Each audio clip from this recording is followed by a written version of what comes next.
Boom, boom. The ground shook with the massive explosions as ice and fire magic clashed. In front of me was a giant dragon, the most powerful boss in this dungeon, and I was trying to defeat it all by myself, but I'm just a mage, far too weak to face such a boss on my own. My strongest attacks couldn't even scratch a scale off its body.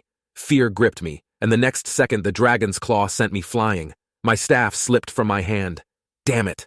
I was supposed to be the greatest mage in the world, and now I might die here. I hit the ground hard, feeling like every bone in my body was about to break. Suddenly, I heard footsteps approaching. I looked up and saw my teammates Naomi and Richard. One of them is my lover and the other is my best friend. But when I saw Richard's hand around Naomi's waist, my mind went blank. I didn't dwell on it and quickly asked them to help me out of there. However, they didn't move. They stood still, looking at me as if I were a joke. Why such cold expressions on their faces? Naomi walked over and held my hand, slowly taking off the storage ring from my finger. She said she never thought I would actually come for the Pisces amulet. She said it with such a casual voice. She added that I was a good man who would give her everything she wanted. Before I could respond, she took the ring from my hand, while telling me this way, she wouldn't forget my kindness. Wait, what did she mean by that? Why would she say such a thing? I reached out, trying to grab her, but the next second they started getting intimate and started kissing right in front of me. His hands were all over her. I couldn't believe what I was seeing. This was all planned just to get rid of me. That's why we came to send you off, they said. I couldn't believe my eyes. I had treated them like family and they betrayed me. My life was slowly slipping away. As my heartbeat faded, everything went blank. I think I had died. But what I didn't know was that suddenly my chest began to glow red and the Pisces amulet slowly emerged. Bang, bang, bang, wake up! The sun's already up! That familiar and annoying alarm clock blared again. Instinctively, I slapped it off, rubbed my head, and opened my eyes. The room looked unfamiliar yet oddly familiar, as if I had seen it somewhere before. Wasn't this my college dorm? Wasn't I just killed by the final boss? I quickly realized that my storage ring and all my elixirs and treasures were gone. The TV showed that it was August 7th, 2040. Had I been reincarnated? Reincarnated to the day before the game's launch 10 years ago? Was this real? I calmed down quickly and tried to figure out how I had been reincarnated. I remembered a rumor in the game The Eight Wastelands, which said that the ultimate artifact, the Pisces amulet, could grant a chance of revival. If that's the case, it must have been the Pisces amulet that brought me back to life. But my joy at being reincarnated was quickly replaced by anger. Fortunately, I hadn't put the Pisces amulet in my storage ring. Perhaps those two scumbags would have stolen it. Since I had this chance to start over, I wasn't going to waste it. I put on my clothes and walked to the mirror. My reflection glints with coldness. Before all this, I had just gone through the most tragic and desperate time of my life. The person I had loved for 10 years was having an affair with my most trusted friend. They even conspired to cheat me out of all my belongings, elixirs, and magical artifacts, eventually luring me into a death trap. Since the heavens had given me another chance, I vowed to make them experience the pain of betrayal and utter despair. Suddenly my phone rang. The caller ID showed it was Crazy Girl. I couldn't help but smile as I answered, "Crazy Girl, long time no see." On the other end, a lively and youthful voice replied, sounding a bit confused. She tells me that we had just had hot pot together yesterday. However, it seemed like she had gathered a lot of courage to make this call. She said there was something important she had to tell me, and that I needed to brace myself. I knew exactly what she wanted to say. The exact same day 10 years ago in my previous life, she called to tell me she saw Naomi kissing another guy. Not only did I not believe her, but we got into an argument and never spoke again. Hearing her voice again was such a relief. I apologized to her. She remarked that I was acting strange today. I laughed it off casually. Then I heard a heavy object drop on the floor, probably a dumbbell. She sounded worried and insisted she wasn't joking. Just like before, she told me about Naomi and the other guy. My reaction was calm, which made her even more anxious, insisting it wasn't a joke. I interrupted her, telling her I believed her but had something more important to tell her. Hearing my calm voice, she thought I might be on the brink of having some bad thoughts and tried to comfort me. However, I sat down in front of my computer and asked if she knew about the game 8 Wastelands. Of course, she had heard of it. The advertisements were everywhere. I told her I planned to become a full-time player in that game.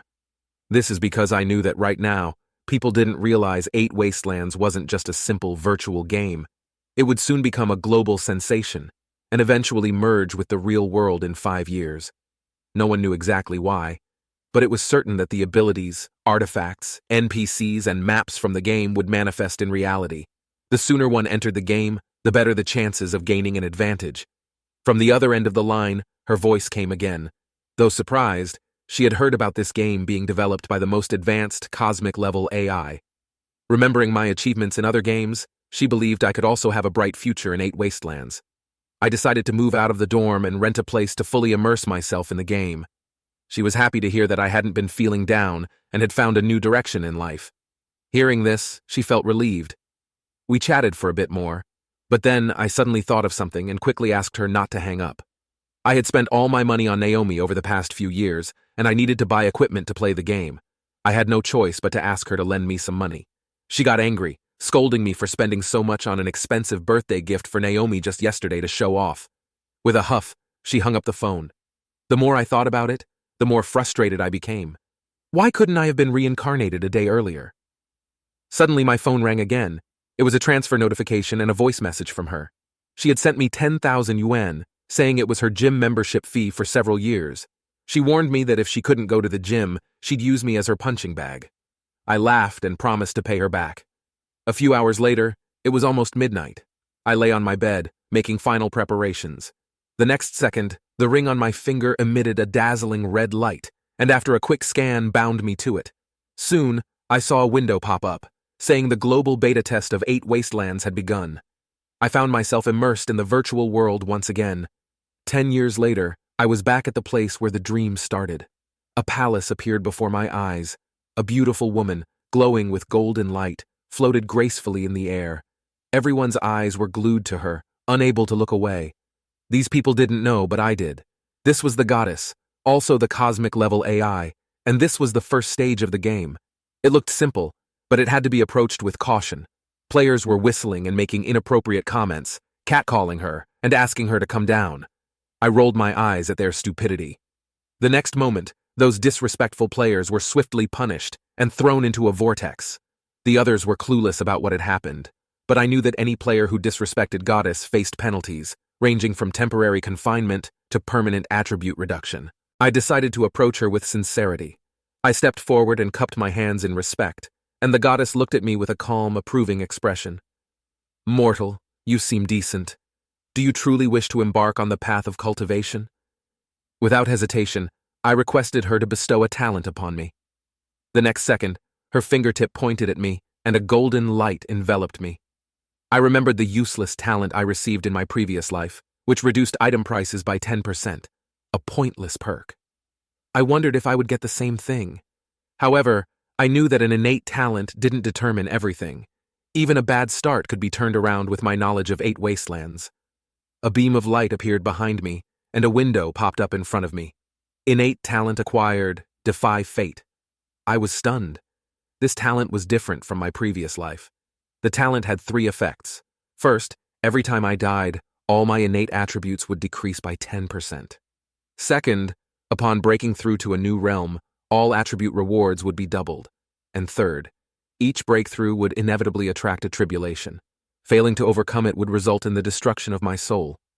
I was overjoyed. This talent was simply too overpowered. Although it comes with its dangers, great opportunities always come with great risks. If I didn't have the resolve to face them, then my reincarnation would be in vain. The talent has been bestowed upon you. Now you need to select your appearance, the goddess tells me.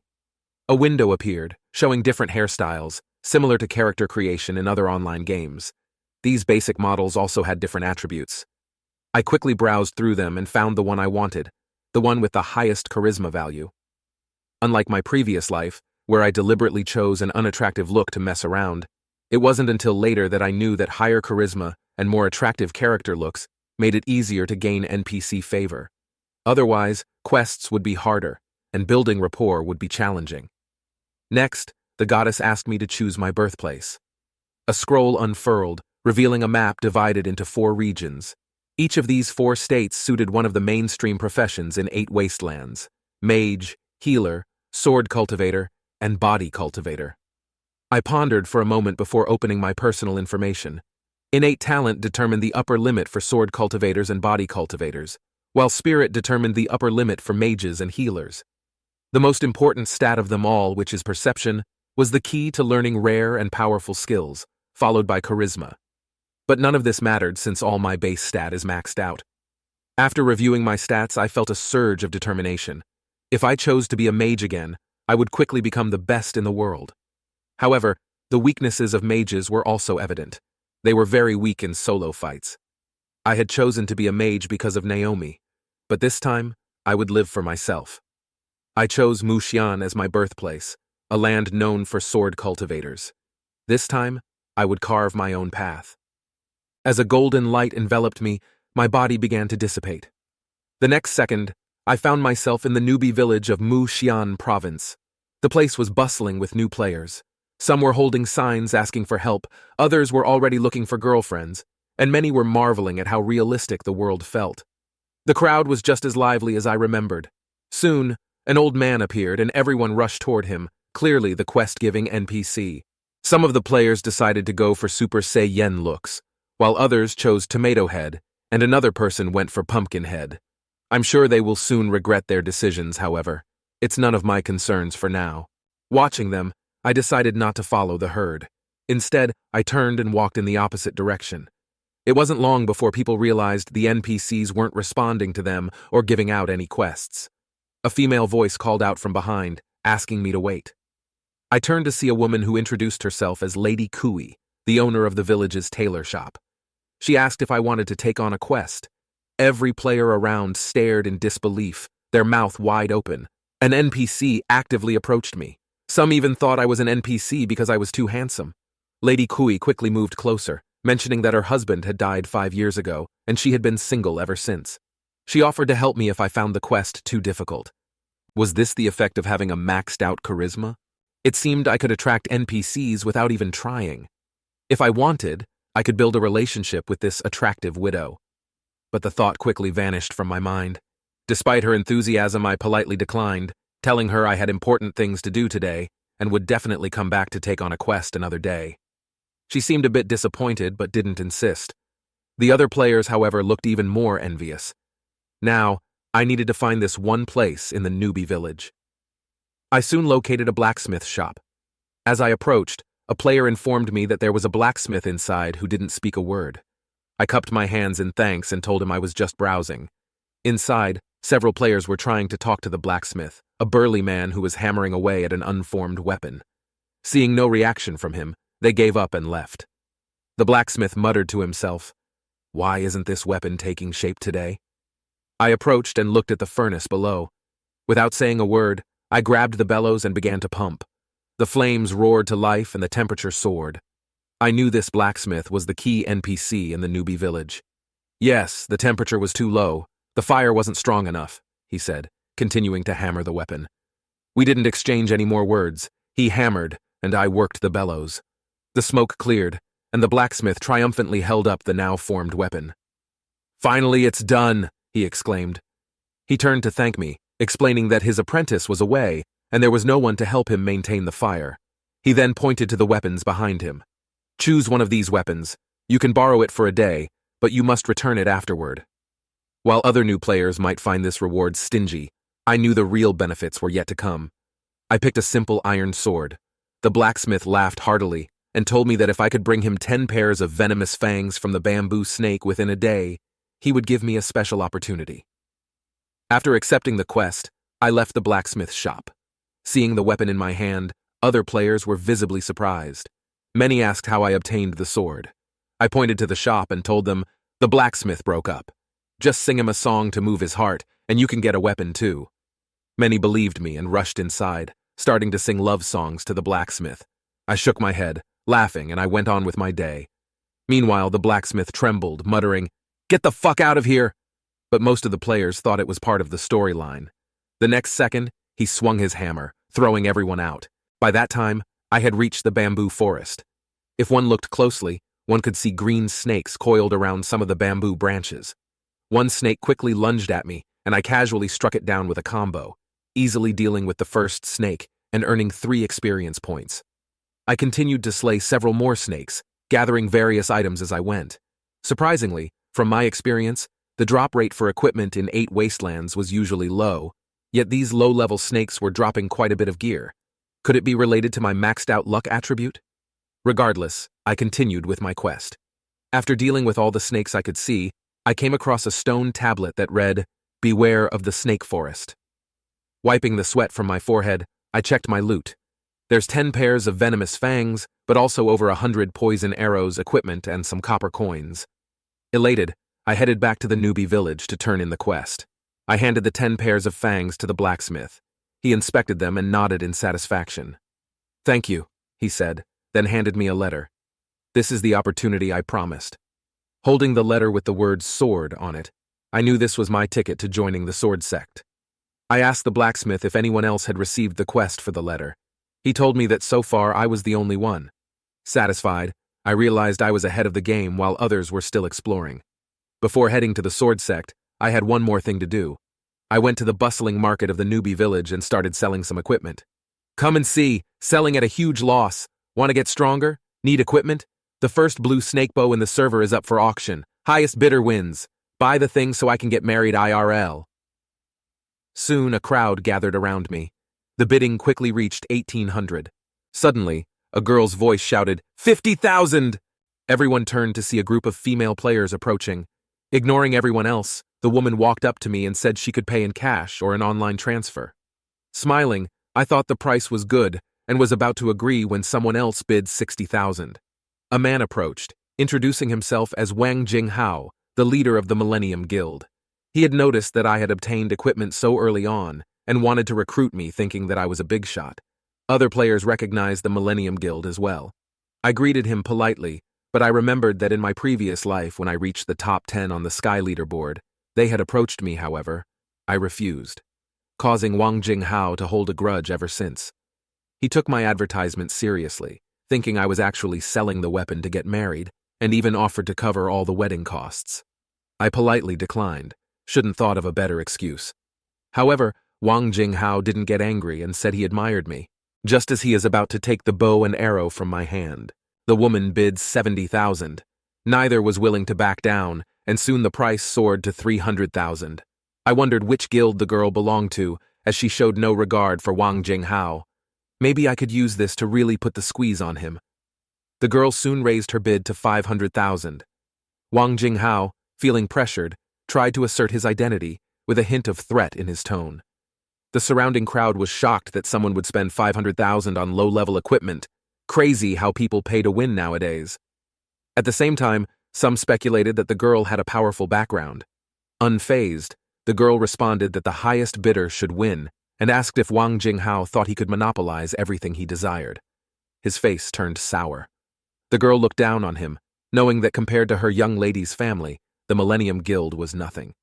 Wang Jinghao, feeling humiliated, decided not to buy the bow.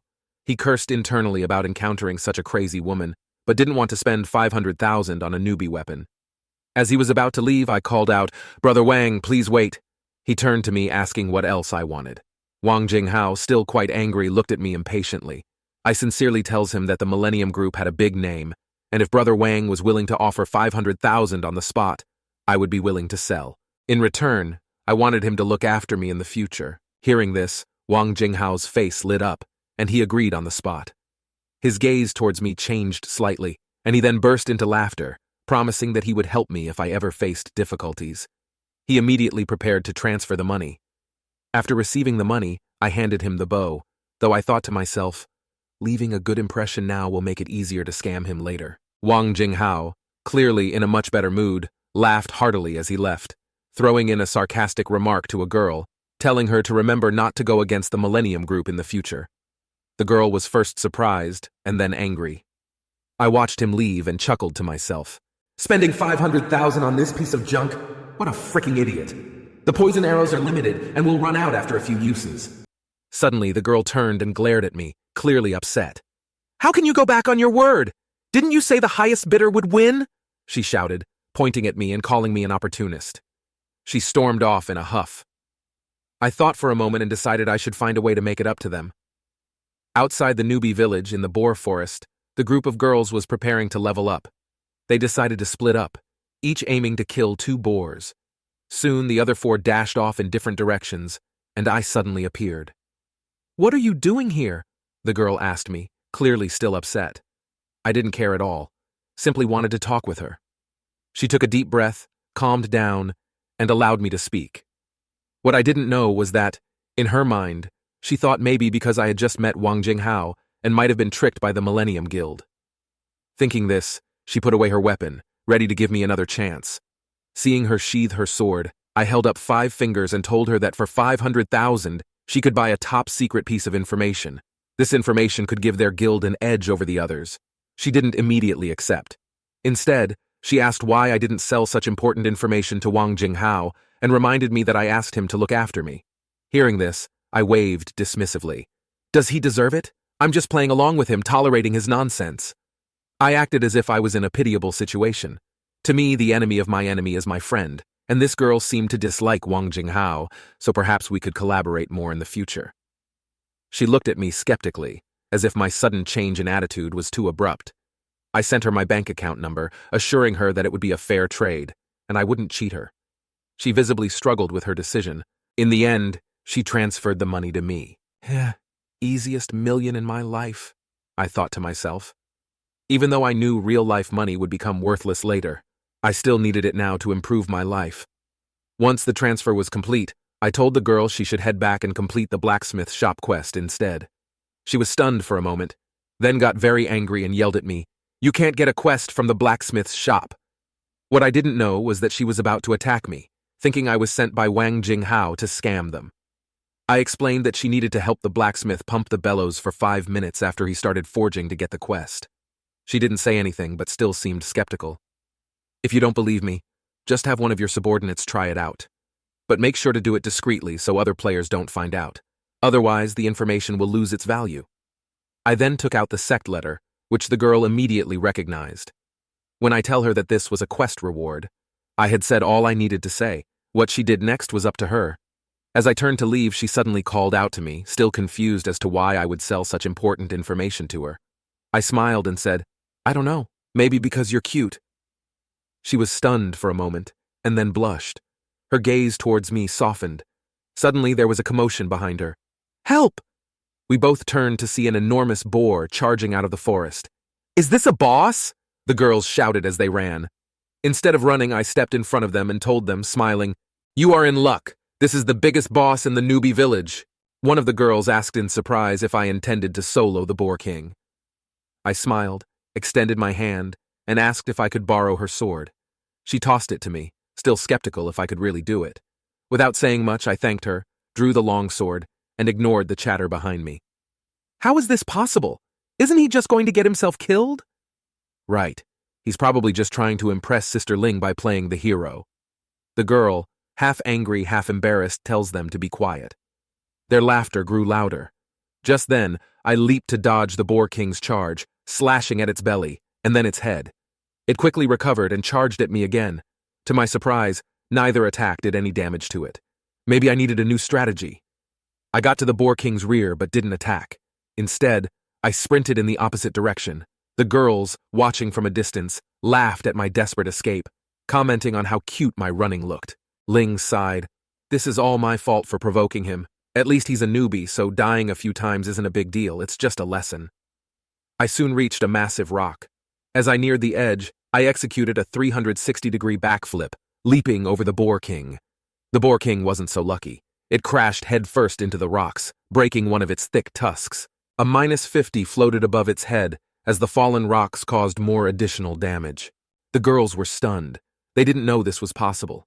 The Boar King was still dazed, and I took the opportunity to strike its forehead with another slash. I continued to hack at it, each hit only dealing 8 points of damage, but all were critical hits. Quickly, the boss lost half its health. Finally, the Boar King recovered from its dazed state, looking furious. It roared and charged at me again. I dodged, not stopping my attacks. The immense pain drove the Boar King into a frenzy, making it charge at me wildly. I repeated my tactic, running in circles. Then, the Boar King crashed onto the rocks once more. Seizing the moment, I jumped onto its head and drove the iron sword downwards, piercing its skull completely. As the Boar King died, a flicker of flame flew into my body, granting me 70 experience points. Breakthrough! I reached the early stage of chi refinement. My talent triggered, doubling all my attributes. followed by a warm surge flowing through me, wiping away all fatigue. Entering the chi refinement stage meant stepping onto the path of cultivation and officially becoming a cultivator. My talent continued to trigger, granting me a random talent, the blood energy seed, which increased my vitality by 10% and could be upgraded 3 times. This was fantastic. The new talent increased my health, and with my attributes already doubled, I had a significant advantage. While other early chi refinement cultivators had 1,000 health, I now had 2,000 and more. Suddenly, a window popped up. Ding! Congratulations on completing the first kill of the newbie village boss in 8 wastelands. A global announcement will be made. Would you like to hide your name? I saw no reason to hide, so I chose not to. As soon as I made my choice, all the players heard an official global announcement. Everyone was in disbelief. How could someone kill the boss so quickly? Many thought I must be a big shot from a major guild. The girls also saw the message and learned my name. While everyone was discussing the announcement, I was busy inspecting the loot scattered on the ground. Thanks to my maxed out luck, a lot of gold coins dropped, along with 2 weapons and a movement technique book. Despite my excitement, I didn't forget about the downside of my talent. Since I just had a breakthrough soon, my tribulation would arrive. The system notified me that the tribulation would descend in 30 minutes. I quickly gathered my loot as the sky darkened, clouds forming ominously overhead. I felt a bit worried because if I failed, my attributes would permanently decrease. Realizing this, I knew I needed to rush to the sword sect. Perhaps someone there could help me. The girl suddenly stopped me, wanting to add me as a friend and suggesting they would buy all of my future equipment. I didn't have much time, so I accepted her friend request and dashed off. She seemed annoyed, wondering why I was running so fast. Did I find them scarier than the Boar King? I quickly arrived at the sect, the dark clouds still looming above. Knowing I couldn't withstand the tribulation on my own, I needed to find someone strong to assist me. I stood at the gate and shouted, "Disciple here to seek a teacher." There were many NPCs gathered around, likely disciples of the sword sect. I didn't stop, and they too noticed the sky suddenly darkening with flashes of lightning. Out of nowhere, a brilliant light appeared, a woman floating in the air. She wanted to know what was happening, and everyone bowed to her. She quickly identified the phenomenon as a tribulation and assumed it was one of the elders' direct disciples making a breakthrough. The elders exchanged glances, unsure of who it could be. At that moment, I shouted and rushed forward with the sword sect letter in hand. A bolt of lightning struck near me, catching the woman's attention. I held up the letter, asking her to help, knowing it was too early to face the tribulation alone. With a graceful wave of her hand, she enveloped me in a radiant glow. The lightning struck, but the glow formed a protective barrier that completely blocked it. After that single strike, the dark clouds quickly dissipated, and the sky cleared. I took a deep breath. The elders looked at me in astonishment. It was the first time they'd seen tribulation for someone at the early stage of chi refinement. To them, I was already a prodigy. Their shock soon turned into eager interest. They rushed towards me, each wanting me as their disciple. One female elder even grabbed my arm. Watching the elders vying for me, I forced myself to remain calm and composed despite how excited I was. Just as their arguments reached a peak, the girl who had helped me spoke up. "There's no need to fight. This new disciple will join under my guidance." Everyone fell silent upon hearing this. It was the sect leader herself speaking. "But the sect leader never accepts disciples," someone murmured. The girl approached me and asked if I wanted to become her only disciple and follow her to the inner hall for training. A window popped up, telling me that I had triggered the greatest opportunity of the Tianyan sect. I couldn't believe it, but without hesitation I accepted and bowed deeply. This was amazing. I had just joined the sect and already found such a powerful mentor. We proceeded to the inner hall, the core of the sect. My mentor instructed me to train here from now on, and assigned another sect disciple to bring me a newcomer's package and show me to my quarters. She then left, but not before instructing me to meet her in the main hall the next day. Although the girl seemed a bit aloof, my goal was accomplished. After waiting for what felt like an hour without any sign of the assigned disciple, I decided to explore the area on my own. Who knew what hidden quest I might stumble upon? Suddenly I came across a very unique-looking palace. I pushed open the door and stepped inside. I gulped hard only to be startled by a female voice demanding, "Who's there?" I hadn't realized I had wandered into the girl's palace. I quickly tried to apologize, but before I could finish, she turned and struck me with a powerful blow, instantly depleting 90% of my health. She scolded me for wandering into her palace without permission. Panicking, I explained that the assigned disciple hadn't arrived, and I was just trying to familiarize myself with my surroundings when I accidentally walked in. Rubbing my swollen cheek, I silently hoped this wouldn't affect her opinion of me. She sighed and decided not to punish me further. Instead, she handed me a pill and sternly warned me never to enter this place without her permission again. Looking at the pill in my hand, I realized it was a high-grade pill that would boost all combat attributes by 30% for 5 minutes and restore 3,000 health out of combat. I walked out of the palace but didn't take the pill immediately. I want to keep it for later. Instead, I returned to my original spot and soon heard footsteps approaching. It was the disciple my mentor had sent. A young girl in blue robes appeared before me.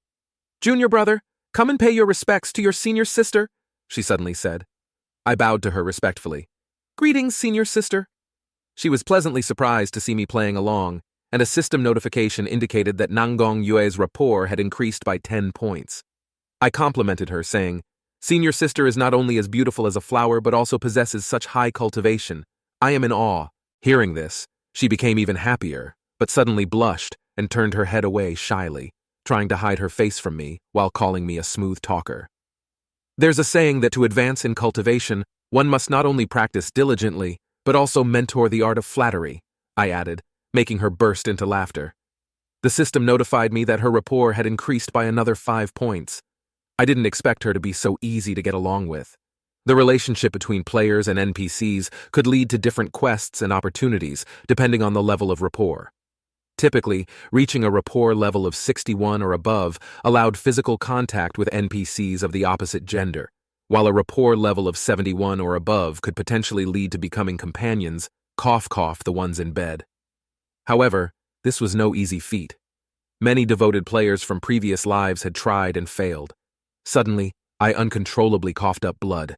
Alarmed, she looked at me and asked when I had sustained such severe injuries. I remembered the earlier incident and thought this might be an opportunity to gain some sympathy and benefits. Wiping the blood from my mouth, I truthfully recounted what had happened. The girl realized that her delay had caused me to wander around and get injured by the sect leader. She almost burst into tears, explaining that the sect leader had specifically instructed her, but she was too engrossed in reading a novel. Hastily, she took out a bottle of pills and handed it to me, apologizing profusely and blaming herself. I shook my head and said it was my fault for wandering around without permission. Before I could finish speaking, she looked at me with admiration, not expecting me to speak up for her even after being injured. Because of this, her rapport for me increased by another 5 points. After speaking, she handed me a green pendant. She generously gave it to me, and I took a closer look.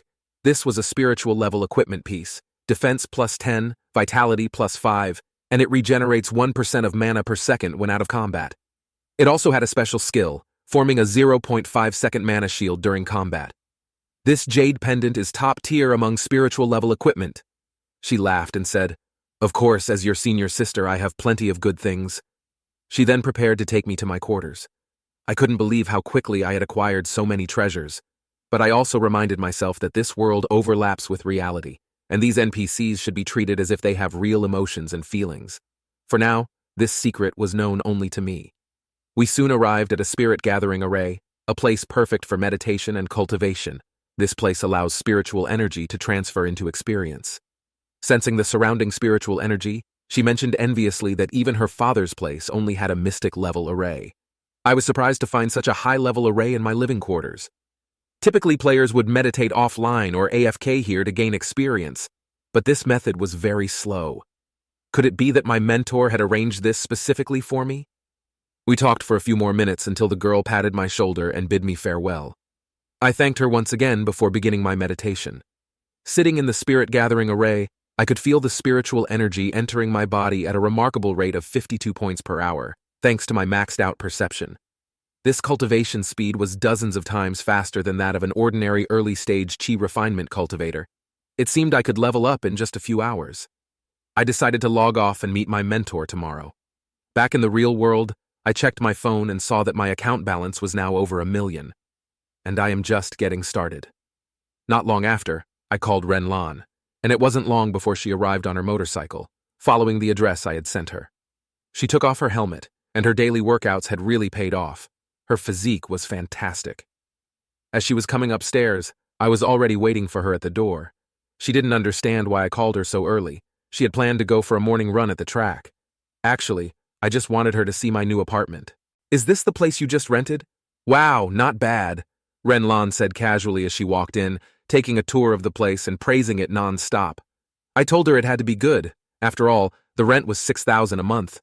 Hearing this, she jokingly said that I really knew how to enjoy life, asking if her membership fee was being wasted like this. What else could I do? I couldn't pay her back anyway, so I might as well spend it quickly so she wouldn't keep thinking about her money. I teased her on purpose. Hearing this, she leaped over the sofa in one swift move and grabbed me by the collar, sitting on top of me. It looked like she was really ready to use me as a punching bag. I was startled and quickly tried to explain, but she didn't stop, and I had to keep struggling.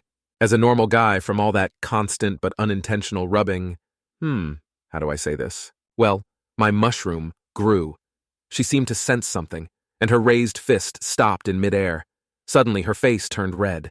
She quickly jumped up and we both looked down, the atmosphere a bit awkward. "Lin, how dare you take advantage of me?" she yelled, raising her fist again. Moments later, there was a knock at the door. "Seems like my game pods have arrived." I asked them to wait a moment while rubbing my swollen cheeks. I told her that I had earned some money in the game and bought her a game pod as well, asking her to get off me.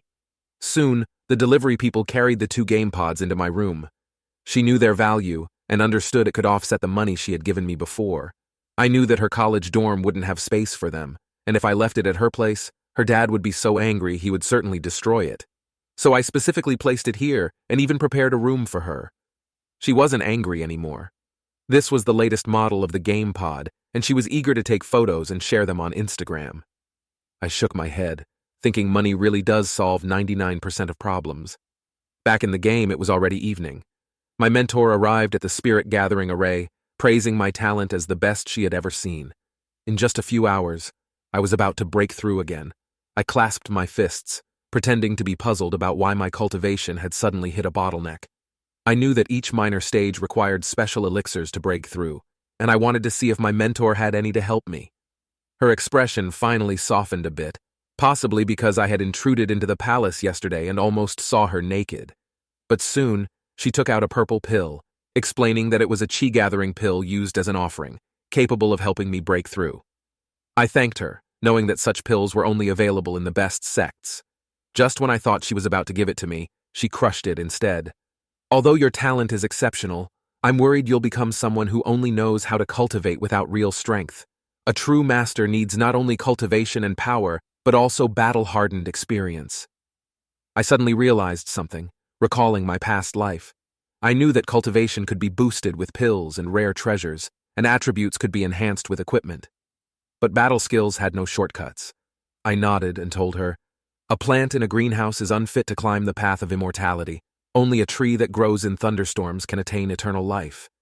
Hearing this, she seemed quite pleased. A window popped up. Veronica's rapport had gained 5 points. I hadn't expected that sharing my insights would gain me the sect leader's rapport. Although it wasn't much, it was a great start. Who knows what might happen in the future? Maybe something like this? No, I can't let my mind wander. I'm destined to become the world's greatest sword cultivator. I can't be distracted by romantic entanglements. Women would only slow down my sword-drawing speed. Then she took out another pill, instructing me to pick a difficult chi refinement level mission from the outer hall. If I completed it, I would receive this spirit-gathering pill.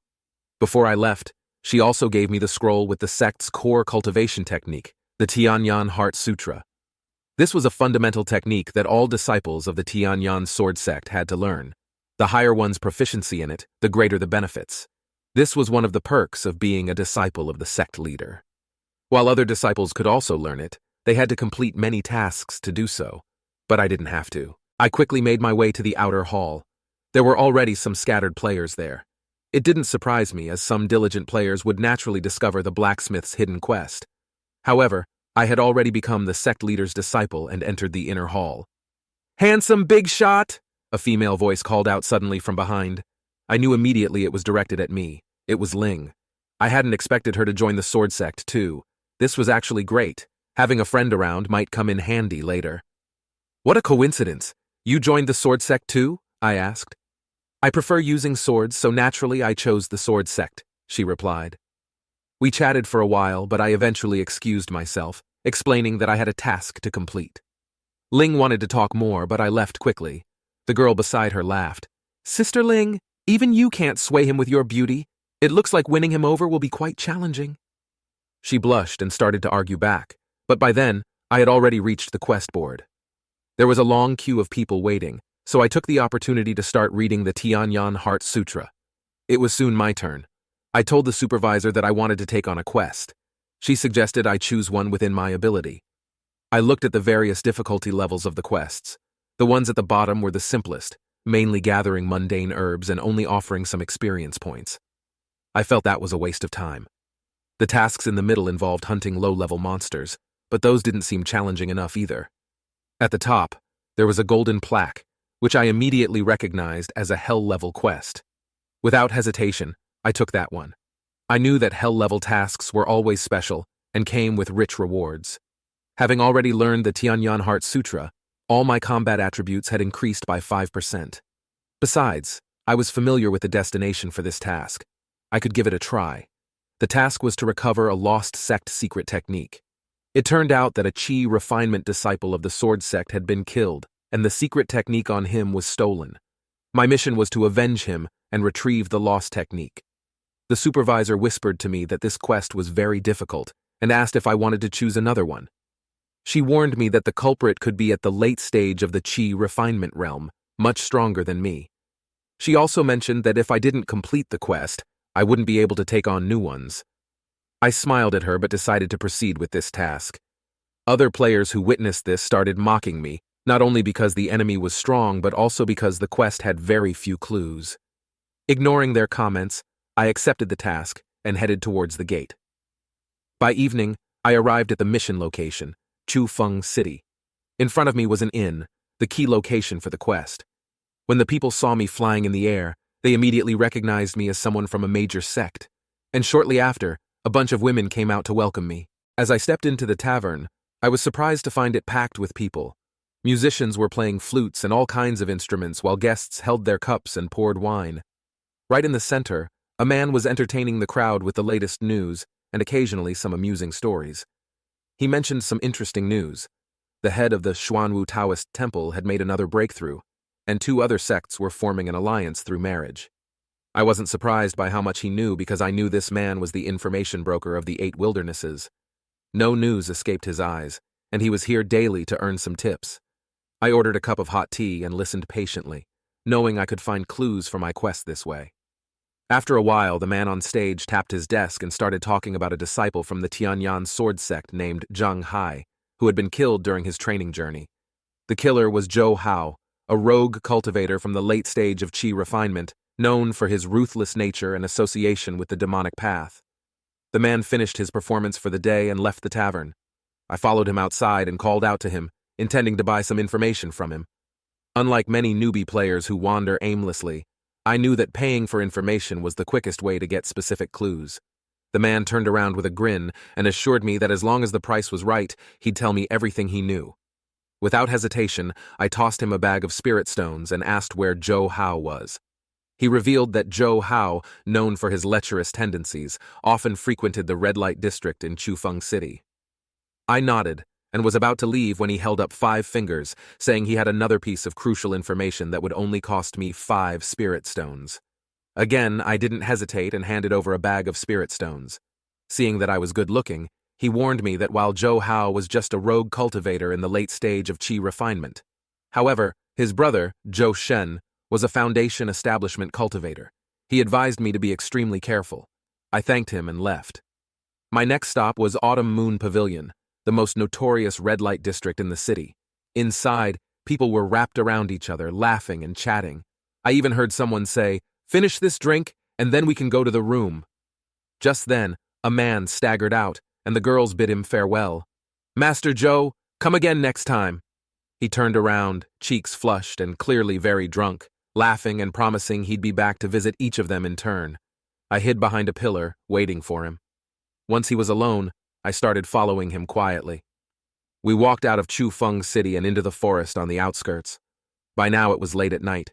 He was stumbling along, but soon he heard my footsteps and turned around warily, shouting, "Who's there?" I stepped out and said, "Someone who wants your life." Sobered up a bit, he summoned a weapon. Seeing I was just in the early stage of chi refinement, he didn't take me seriously until he noticed my outfit and realized I was from the Tianyan sword sect, probably here for revenge. He attacked first, charging straight at me.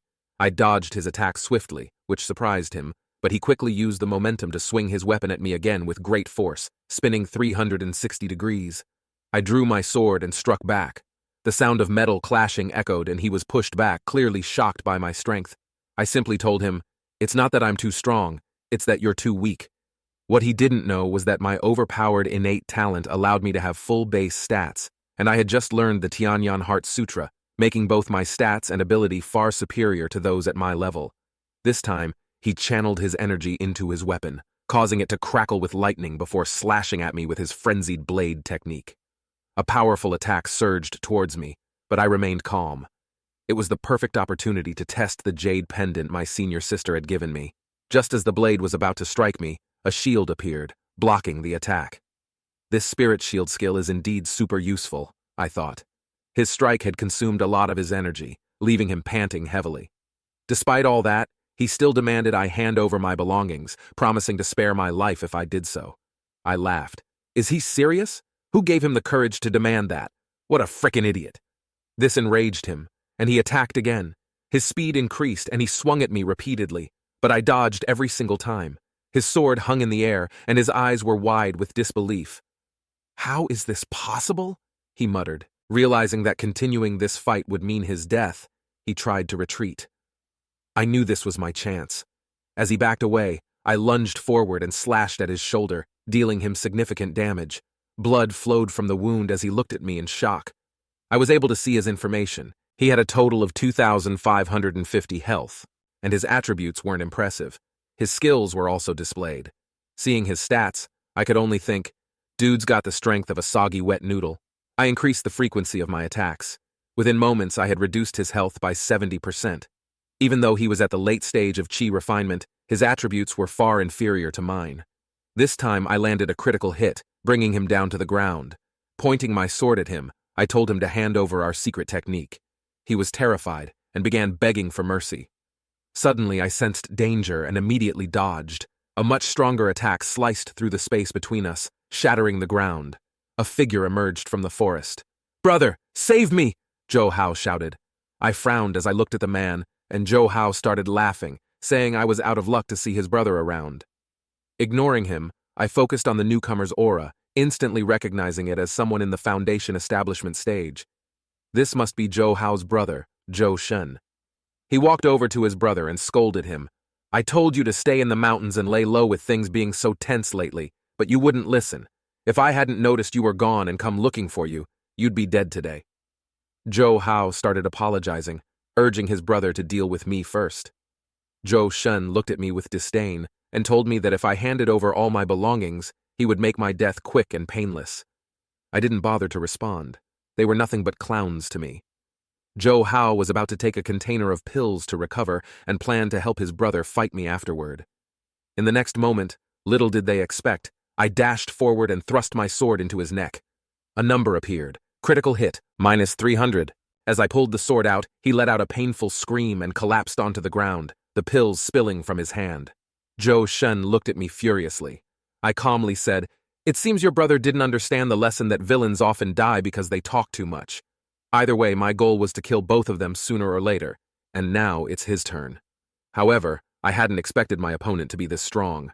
In the next second, his blade slashed across my body. I had no time to dodge and took the full brunt of the attack, suffering 220 damage. This was not good. He wasn't going to be easy to deal with. The blow sent me flying several meters, but I managed to catch a glimpse of his attributes. The dude had 5,300 health, and his overall stats were 3 times that of Zhou Hao. Before I could react, he suddenly vanished and reappeared behind me. I quickly turned and blocked his attack with my sword. The force of his strike pushed me back several meters again, but luckily, it didn't cause any damage this time.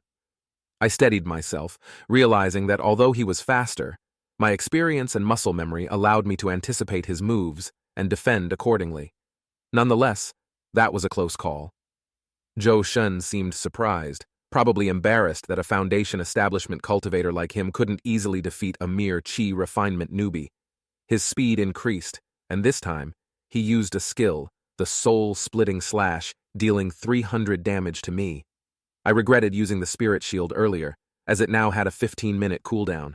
However, my newly obtained movement technique dropped from the newbie village boss earlier, the Phantom Step, which only had a 10-second cooldown, allowing me to create some distance and buy time. He smirked and quickly activated his own movement skill, Shadow Clone Step. Suddenly, 3 Zhou Shen appeared, attacking me from different directions. Seeing the 3 clones, I remained calm. Dealing with this kind of technique was simple if you could identify the real one. For example, only the middle one had a gleam in his eyes, while the other 2 looked lifeless. Focusing on this detail, I lunged forward, striking his chest. It was a critical hit, causing 55 damage and triggering an armor break effect that would last for 5 seconds, halving his defense. Now was the time to follow up. Seizing the opportunity, I thrust forward again, dealing 110 damage. He let out a furious roar, unleashing a burst of energy that pushed me back. Taking advantage of this moment, he used a second skill and charged at me again. His speed was overwhelming, and though each attack only dealt double-digit damage, I was starting to struggle. It was frustrating. Being only at the early stage of chi refinement, going up against a foundation establishment cultivator was still very rough. If I were at the mid-stage, I wouldn't be so disadvantaged. My health had already dropped by a third. I had no choice but to pull out the purple jade pill given to me by my mentor. Other players wouldn't face severe penalties upon death, especially during the newbie phase, but my innate talent would cause me to permanently decrease my stats by 10% if I died just once. I quickly swallowed the pill, and a purple aura enveloped my body. Zhou Shen hesitated, clearly taken aback. After consuming the pill, all of my combat attributes increased by 30 points for the next 5 minutes. He might have sensed some change in me, but he still didn't see me as a threat. He swung his blade at me again, and this time, I didn't even try to dodge. The pill had not only restored my health but also increased my defense. To his surprise, his attack was blocked without me even seeming to try. He quickly realized that the pill I consumed was extraordinary, and his eyes gleamed with greed, assuming I had more valuable items on me. He also knew that the pill's effects were temporary, and he was right. The pill's effects were limited. Before he could fully grasp the situation, I slashed at him, dealing 180 damage. I smiled and told him, "So I just need to kill you before the pill's effects wear off, right?" He never expected a single pill to make me this strong. Realizing he couldn't win in a direct fight, he started retreating, trying to buy time until my pill's effects wore off. However, his speed was no match for mine now. He kept taking hits, and the system notified me that I had comprehended the essence of swordsmanship, increasing my sword skill aptitude by 5%. This was fantastic. It felt like I was slowly grasping the true essence of swordsmanship. After several more attacks, his health rapidly dropped to less than 15%. I saw fear in his eyes, but what I didn't know was that he had decided I must be an important disciple of the sword sect, and letting me go would be a huge mistake. Suddenly, his weapon underwent a bizarre transformation, and a purple energy enveloped it. His aura changed dramatically, his eyes turning blood red as he launched a powerful strike at me. Sensing something was wrong even before he activated his skill, I anticipated his move ahead of time and used Phantom Step to dodge. To his surprise, I reappeared right in front of him. Seizing the moment as he struggled to recover from his swing, I performed a swift throat slash. My sword cut across his throat, dealing 466 damage and instantly depleting his remaining health. He lost all strength, muttering, "How can this be?" before collapsing heavily to the ground. I took a deep breath, relieved that it was finally over. The system notified me that I had completed the Hell difficulty quest and could return to the sect to claim my reward. With a moment to spare, I began checking the items dropped by the 2 brothers. But wait, before heading back, there was still something I needed to do. After collecting the dropped items, I headed back to the city and into the bustling market. I wanted to buy a gift for my mentor since this was my first quest outside the sect. Though my master was powerful and likely lacked nothing, the saying goes, "It's the thought that counts." A gift might also improve our relationship and increase the rapport. But what should I buy? I wandered past various shops until I arrived at a jade shop. Girls generally like jade and other jewelry, so I decided to buy an expensive jade hairpin for my mentor. With my purchase in hand, I returned to the sect and went to the task board, handing over the plaque to the supervisor. The girl was surprised to see me back so soon, having completed a hell difficulty quest. Other disciples and players looked at me in astonishment, since they believed that such a quest required at least a late-stage chi refinement cultivator. The girl was very enthusiastic, praising me as an elite of the inner hall with boundless potential and wishing me success in my martial path. She then handed me the reward and an additional 100 lower-grade spirit stones as a bonus. I stored the rewards in my storage bag while the other players looked on enviously. Suddenly, they crowded around me, asking about my current cultivation level and whether I was considering taking on disciples, while some invited me to join their guilds. The craziest part was even female players offering to do anything for me if I agreed to carry them. I cupped my fist and said, "Thank you for all of your kindness, but I have other matters to attend to." With that, I dashed out of the crowd, but they continued to chase after me. Maybe this is the downside of being too exceptional. Suddenly, 2 disciple NPCs appeared and blocked the players, telling them not to bother the disciple of the sect leader. Only then did they realize my true identity. I headed to the inner area and straight to the main hall, where I found my mentor lounging on a large chair, reading something. "Mentor, your disciple has returned," I said. She put down her book, and hearing that I had completed the hell difficulty quest, she nodded. Her voice was melodious, but she didn't praise me. Instead, her tone became stern. She reminded me that she had only allowed me to choose the hard difficulty, not the hell difficulty. She pointed out that failure in the quest would have meant death, and the worst part is the loss of a sword sect prodigy, which would have been a significant loss for the sect. I knew she was concerned for my well-being. Raising my head, I obediently admitted my mistake. "Disciple understands. Your criticism is well-deserved, mentor." Satisfied with my attitude, she sat up and asked about the cultivation level of the opponents I encountered. I truthfully reported that while I initially thought my opponent was only at the late stage of chi refinement, I was surprised to find that he had a brother who was at the foundation establishment stage. She was somewhat surprised, and I explained that I had mainly relied on the pill she gave me to come on top. After listening, she nodded, but still cautioned me against acting recklessly in the future, reminding me that I was her most talented disciple. She then handed me a talisman, instructing me not to use it unless I faced a life-threatening situation. What I didn't know was that while she appeared calm on the outside, inside she was thinking, "I never imagined his combat talent would be so extraordinary, truly a once-in-a-millennium prodigy." I didn't expect such a benefit, so I quickly took the talisman in my hand. The talisman contained a wisp of my mentor's original spirit, usable only once, and I can't use it against real players. I thanked her, feeling elated. With the entire sect behind me, I felt confident in whatever I planned to do. She then handed me 2 differently colored chi-gathering pills, one as promised, and another as a bonus for completing the hell difficulty quest. I bowed deeply, expressing my gratitude. She instructed me to go to the library to find the sword techniques I needed. Just as she was about to leave, I called out to her. "Is there anything else?" she asked, looking a bit puzzled. I took out the jade hairpin I had bought earlier. I told her that this was my first quest outside the sect, and I wanted to bring a gift for her. I couldn't afford anything too valuable, so I bought this jade hairpin. With a pause, I said with a smile, "I thought it looked nice and wanted to give it to you. I hope you like it." She took the hairpin and examined it, momentarily lost in thought. Seconds later, she disappeared, however, her voice echoing, "Cultivate diligently and do not slack off." Listening to her tone, I wondered if she didn't like the gift. But soon, the system notified me that her rapport had increased by 5 points, bringing the total to 10. Aha! The gift was successful, and she did like the gift. As I left the hall, I felt great. My mentor might appear cold, but perhaps she was just shy. Suddenly, a loud explosion echoed. I looked up. What happened? In the distance, an old man was coughing incessantly. How could I fail again? This youth-retaining pill is harder to refine than the Tianyuan pill. I won't give up, he muttered. This man was Elder Tian King, one of the 12 great elders. He glanced at the crowd and announced that he was refining a pill and needed an herb. He asked if anyone could find it for him. A quest panel appeared before the players, showing a hell-difficult task to find a yin-continuing grass before dawn. The details of how and where to obtain the herb were all listed, but none of the players stepped forward. The quest location is so far away, and on top of that it's a hell difficulty quest. It required going to the distant Kanglin Medicine Valley. The teleportation would definitely need some spirit stones. Many considered this task too difficult and expensive, not worth the effort. As newbies, they didn't want to take such a risk. I stepped out from the crowd and bowed to the elder. "Greetings, Elder Tian King. I am willing to seek the yin continuing grass for you." The crowd looked at me in astonishment. I didn't mind.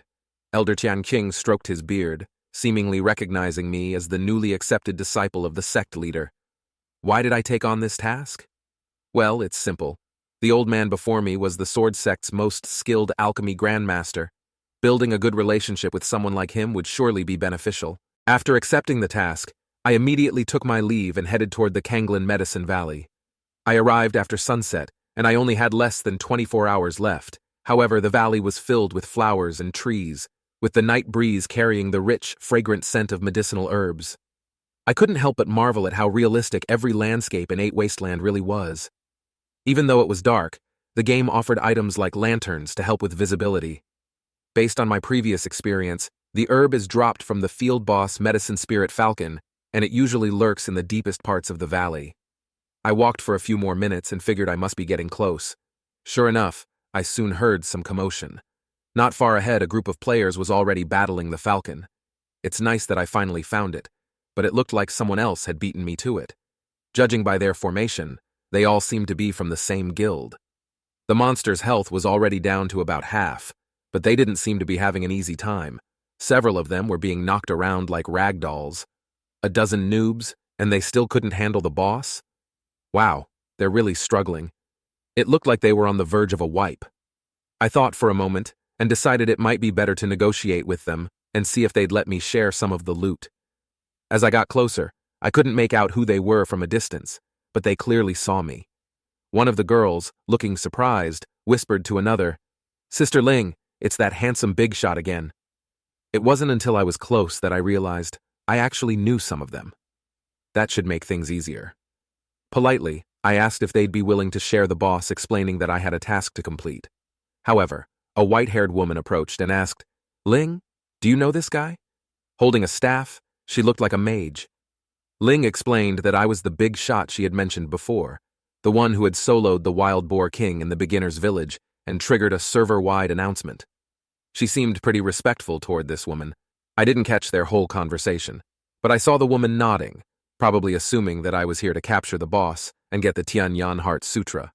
However, this boss was just as important to their guild. Even though they see me as a friend, they couldn't just hand it over. Ling nodded and walked over to explain. She looked a bit embarrassed as she told me that their guild leader also needed the boss for a quest and asked if I could wait until the respawn tomorrow. Honestly, I wasn't too surprised. It was pretty much what I expected. They weren't going to give it up so easily. But judging by how things were going for them, I might not need to wait for tomorrow's respawn after all. Right as I thought of this, the falcon let out a piercing screech, flapping its wings violently and sending players flying in all directions. At the same time, a cloud of pale yellow smoke floated toward the group. Anyone who inhaled it instantly fell into a dizzy state, stumbling around like they couldn't even stay upright. In the next second, the boss launched its attack.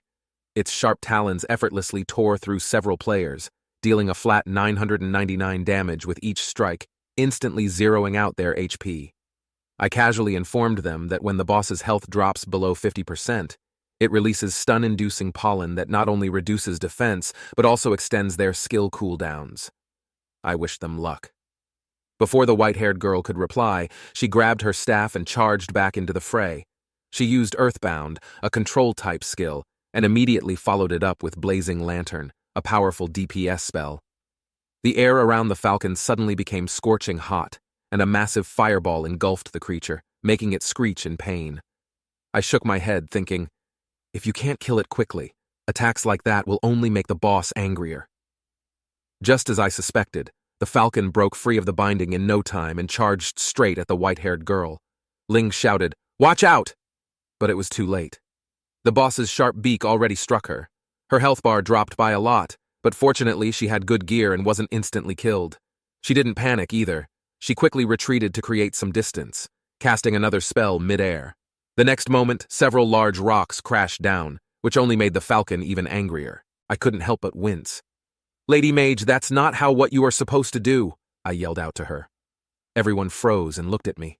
I told them I could teach them how to handle this boss, but the yin continued grass it drops had to go to me. They eagerly agreed. I explained that right now, the Falcon's aggro was entirely focused on the white-haired girl, so using more DPS skills would only enrage it further. Just look at her health bar. It's down to less than 10%. Once the boss recovers, it could finish her off with a single swipe. As the strongest mage in my previous life, I decided to give her a hands-on lesson. I grabbed her arm and told her that Falling Rock should be combined with Earthbound to maximize damage output. I figured that her Earthbound cooldown should be up by now. Use it first, then let the others hit the boss with their damage skills. Work with your team, don't just brute force it on your own. Then she started following my advice. Soon enough, the boss was controlled again, and the remaining teammates charged toward it. Even Ling joined the fight. A good mage should always coordinate with their team, controlling from a distance and letting the others do the heavy hitting. The white-haired girl's eyes were practically sparkling at me like she had just figured out a huge secret. Maybe she had been relying too much on her good gear and spamming skills without much thought. But now she understood. "Oh, so that's how it works. Thanks for the guidance," she said, looking quite grateful. However, just as everything was going smoothly, some uninvited guests arrived. "This area is under Bloodbane Guild control now.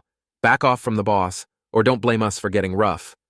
It was another group from a rival guild, swooping in to steal the boss. The girls were smart, though.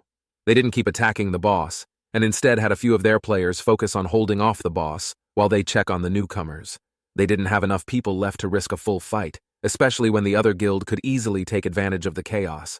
The Bloodbane Guild was notorious, but even if they couldn't win the fight, the girl didn't want to back down. I had been standing on the sidelines this whole time, watching quietly. I could tell they were pretty disappointed that they couldn't finish off the boss, but they knew if a guild war broke out, they'd have to give it up. That's when I knew it was time for me to step in. I made them an offer. "I'll take down the boss for you. I'll solo the rest of the boss. Once it's done, aside from the yin continue grass, I'll pick one piece of equipment from the loot." They were shocked, but after a moment of consideration, they all agreed. The white-haired girl even wanted to leave a few people with me to help out. I just shook my head. "No need. You guys focus on the guild fight. Leave the boss to me." With that, I charged straight at the boss. Behind me, I heard some loud laughter. The Bloodbane Guild leader clearly didn't think I could handle a late-stage chi refining boss by myself. With that, they charged at the girls. It was obvious that the Moonshadow Guild, which is the name of their guild, wasn't in great shape after just fighting the boss, and now, with fewer players, they were at a serious disadvantage. Before long, their numbers started to drop. Soon, only a handful of them were left, standing back to back, watching as they were completely surrounded. "This is what happens when you mess with Bloodbane," their leader sneered. "Consider this a little lesson for your trash guild," he said while probably thinking to himself that wiping out a guild and snagging a first kill on the boss, this is turning out to be perfect. But the next second, one of his guild members pointed up at the sky. "Boss, I think that's a first kill announcement." He froze, looked up, and saw it too. At that moment, everyone got the notification. "Congratulations to the player for achieving the first kill of the Medicine Spirit Falcon in 8 Wastelands. Rewards, 400 reputation points, 2 points of innate charisma, and an achievement badge." Wait, the boss is dead already? The Bloodbane players looked around in disbelief. That's when I stepped off the boss's corpse and called out to Ling, "I've taken down the boss. Hurry up and check out the loot." The opposing guild leader suddenly stood up, clearly furious. He pointed at me and shouted that I had stolen his boss, claiming that if I could solo a boss this early, I'd be a major threat down the line. He even wanted to kill me and take my gear. Like I was going to just let that slide? No way. One of his lackeys charged at me, and it turned out this guy was a UFC fighter in real life. But here? He was just a low-level key-refining noob. He threw a full-power punch at me, but I dodged it effortlessly. Before he could even process what happened, I slashed at him with my sword. What looked like a casual strike ended up being a critical hit, wiping out half of his health bar in an instant. In my past life as a mage, I spent 9 years in the game dealing with countless ambushes. His weak punch was nothing to me. He stared at me in disbelief, probably thinking, "There's no way he reacted that fast." But before he could recover, I slashed again, this time across his neck. Throat cut, fatal damage. His health bar emptied, and his body vanished, leaving behind nothing but a tombstone. Seeing their buddy turn into a tombstone, the rest of the players finally snapped out of their shock. They couldn't understand how my damage was so high. They even thought I was hacking, but that's impossible in this game. I calmly looted my spoils and then turned to face them. Just because I don't go looking for trouble doesn't mean I'm afraid of it, I thought. I didn't care about the beef between the two guilds, but if they messed with me, they'd better be prepared. 4 more players charged at me, thinking they could win with sheer numbers. Ah, so stubborn. I stood there, letting them hit me, but their damage couldn't even outpace my health regen. Not wanting to waste any more time, I quickly dispatched them, and in just a few breaths, they all went down. Blood dripped from my sword onto the ground, where a few more tombstones appeared. No one else dared to approach. The guild leader shot me a stunned look, then shouted, "Brothers, retreat for now. We'll get our revenge sooner or later." "Master Lin, thank you so much for your help," the white-haired girl said gratefully. I waved her off and told them it was no big deal. Then, we finally had time to check out the loot. A pile of items lay on the ground, though I wasn't all that surprised. The girls, however, were dumbfounded. 6 items had dropped from the boss. They had never seen a boss drop so much at once. As we previously agreed, the yin continue grass is mine, and I'll take 1 more item as payment. No problem, right? To my surprise, the white-haired girl shook her head, telling me that it was me who dealt the final blow to the boss, and that I was the one who taught them how to fight it. Without me, the boss would have been stolen, and they wouldn't have gotten anything at all. Thus, she thinks that the loot rightfully belongs to me. But since it was them who started fighting the boss first, and I've already claimed the first kill reward, it's better to stick to the original deal. Seeing how firm I was, they finally nodded in agreement. As I started picking out my loot, I noticed the 2 girls whispering to each other. I noticed Ling fiddling with something, and a few seconds later, I got a system notification. 5 million had been transferred to my real-life bank account. That must have been from them. 5 million, just like that, without even blinking. Looks like this girl's got some serious cash. Just then, the white-haired girl walked over and extended her hand to introduce herself. Her name is Zhang Luoyu, the leader of the Moon Shadow Guild. We shook hands, and something clicked in my mind. Wait a second. Zhang Luoyu? Why does that name sound so familiar? Then it hit me. She was ranked right below me in my previous life, the 2nd strongest mage after me. But that was just her in-game achievements. In the real world, before the disaster struck, she was the daughter of the richest man in Shanghai City, practically swimming in wealth. Knowing her background now, I couldn't help but hold her hand a couple of seconds longer, hoping to soak up some of that rich person aura. Ling coughed twice. "Master Lin, I think that's enough," she teased, assuming I was taking advantage of the situation. I let out a nervous chuckle. "Sorry, I was just deep in thought. Totally unintentional." Zhang Luoyu's face flushed a little, though I didn't realize that at the time. Meanwhile, Wanling wasn't buying my excuse for a second. She thought my lack of interest in her was just because I was focused on leveling up. Little did she know, in the back of her mind, she was starting to suspect it was because she wasn't pretty enough. Not that she'd ever admit it out loud. With the task complete, I didn't stick around much longer. I said my goodbyes and left. After I left, Zhang Luoyu, still blushing, shyly said, "Your friend is actually pretty nice." Ling immediately piped up, "Nice? He was totally taking advantage of you just now." But then something seemed to click in her mind. Wait a minute. Why was Zhang Luoyu blushing so much? Could it be that she's into Master Lin? As they left, they made plans to give each of their guild members who participated in the battle $50,000 as a rewards. Once everyone was gone, a girl stepped out from the shadows. She let out a sigh of relief. Her name was Ziazi, the most popular streamer in the entire national server. She turned on her stream, watching as donations and comments flooded in non-stop. Excited, she said, "Hey family, today's stream did not disappoint, huh? Not only did I bring you a front row seat to a guild war, but you also got to witness a super expert in action. Come on, smash that follow button."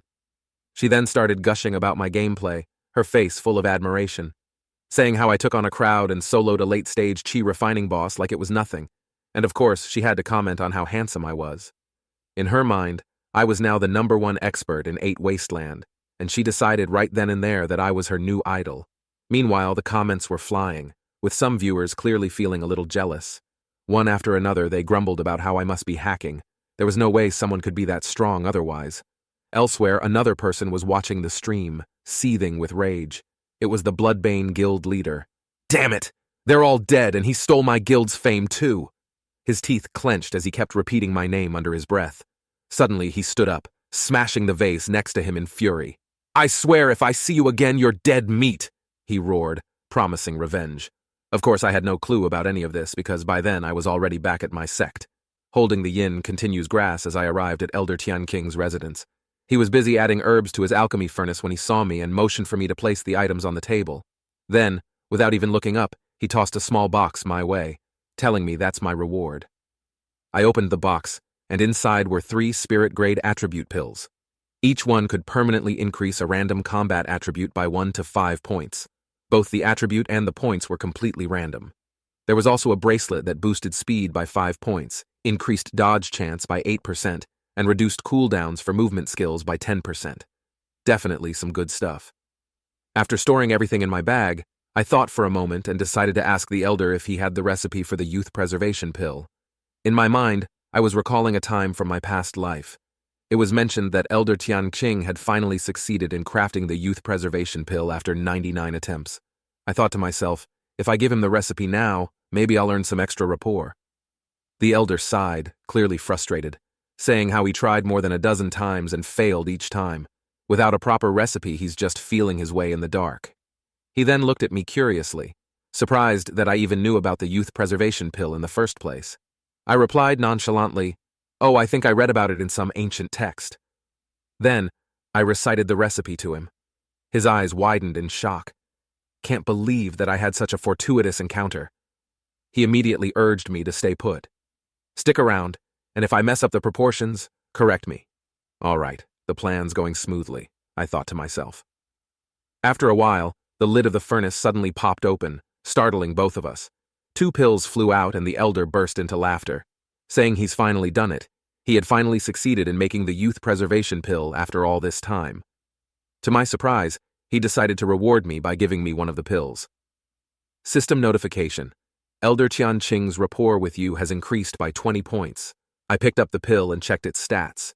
It permanently increased innate charisma by 5 points and boosted rapport growth from female NPCs by 5%. On top of that, if I gifted it to a female NPC, it could randomly raise her rapport for me by 10 to 20 points. Wow, I didn't expect Elder to be so generous. This pill was incredibly rare, and even knowing the recipe, crafting it would be nearly impossible without the skills of a grandmaster like him. I definitely scored big. The pill itself wasn't useful to me, but I knew exactly who I could give it to. I bowed respectfully to the elder. "Thank you, Elder. I'll take my leave now." But before I could go, Elder stopped me. I wondered if he had something else for me. He asked if I had any interest in alchemy and then dropped a bombshell. He wanted to take me as his disciple and teach me the art of pill refining. A system notification popped up. Special opportunity triggered. Elder Tian Qing wishes to take you as his disciple. Do you accept? I was torn. Then what about my current mentor? How could I handle this? Just as I was struggling with the decision, a cold yet familiar voice came from behind me. Elder Tian Qing, do you really have the heart to steal my only disciple? The moment the words were spoken, a graceful figure appeared. It was none other than my mentor. I couldn't help but feel a bit nervous, thinking to myself, why is she here? And at a time like this? I'm not planning on joining Elder Tian Qing anyway, so let's not get any misunderstandings. Elder scratched the back of his head awkwardly. Sect leader, you've misunderstood. I never intended to steal your disciple. It's just that he shows a lot of talent in alchemy, and I couldn't help but want to teach him the craft. She then smiled faintly, saying it seemed she had been mistaken. Hearing this, I let out a sigh of relief. Phew, she wasn't mad after all. But then, in the next second, she added that she believes my talent for cultivation is even greater, and the sword sect needs powerful immortals, not alchemists. However, she is okay with me learning from elders after I reach a certain level. She gave me a quick glance, and I suddenly had this sinking feeling. Was she actually upset? No way, right? If she were mad, why would she be talking about me becoming Elder Tian Qing's apprentice later?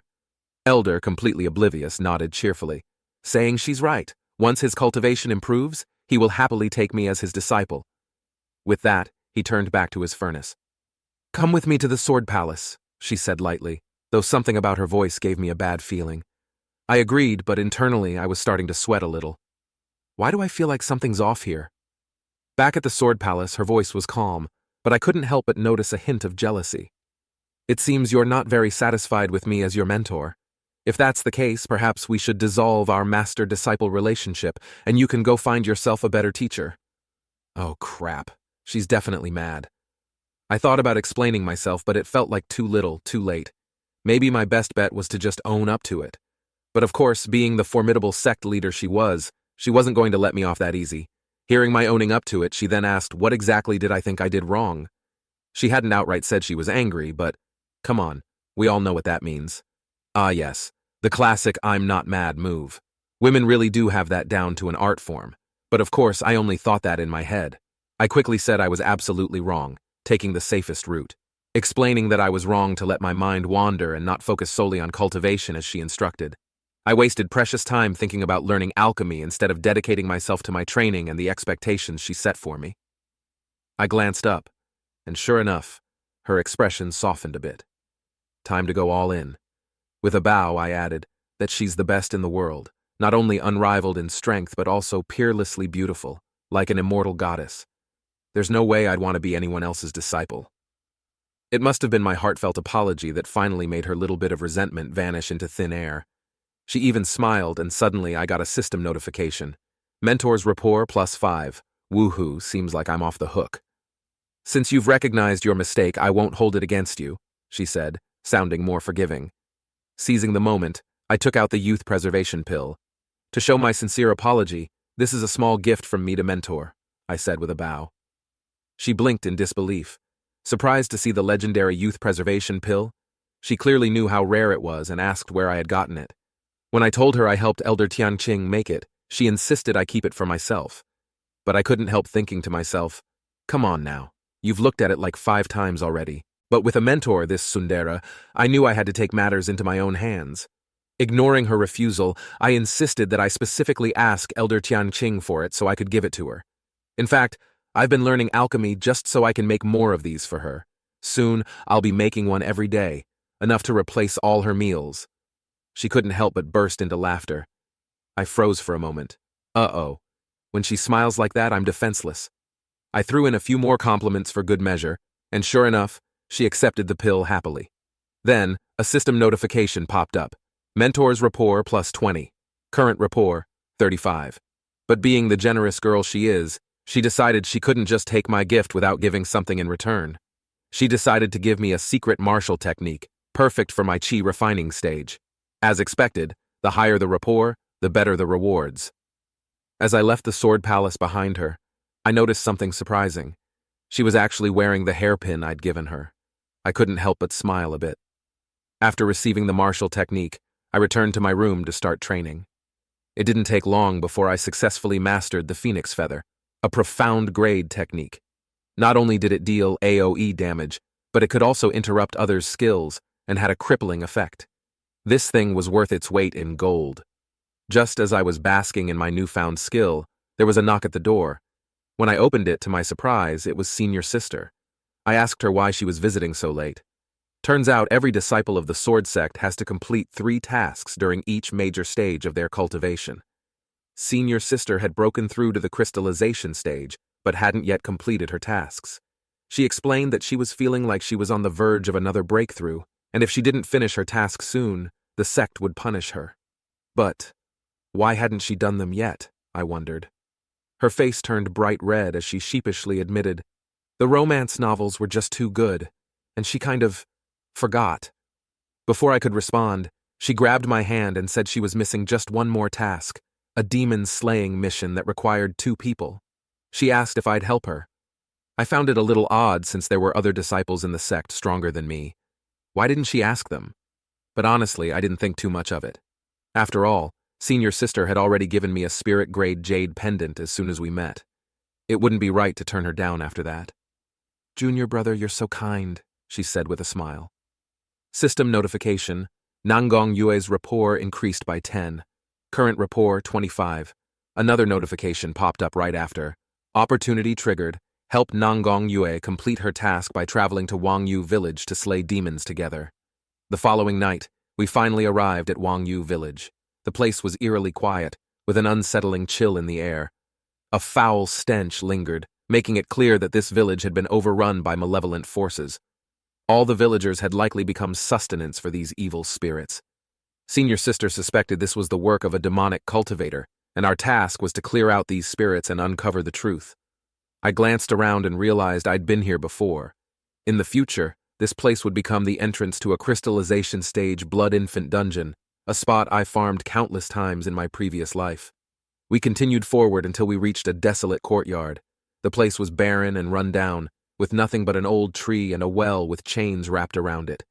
As we got closer, the chains suddenly began to rattle and move. In the next moment, countless evil spirits shot out from the well. Senior sister immediately drew her weapon and stepped in front of me, charging toward the evil spirit. But it quickly became apparent that the well was hiding more than just one spirit. Dark energy surged as countless spirits began breaking free from their seal. I hadn't expected there to be so many. One chi refining stage evil spirit wasn't much to worry about, but hundreds? That was a different story. Senior sister realized this too. It seemed the villagers had all been turned into spirits, which made her furious. How could someone commit such an atrocity? She muttered through gritted teeth. She was determined to revenge on the village and uphold justice. I prepared to back her up, knowing this was going to be a long night. We unleashed our skills on the swarm of spirits. Senior sister, fueled by her overwhelming sense of justice, vowed to use this demonic cultivator's life as a tribute to the poor villagers who had died such tragic deaths. After breaking through the horde of evil spirits, she charged toward a nearby wooden house. I was a little surprised. She was proving to be much more reliable than she looked.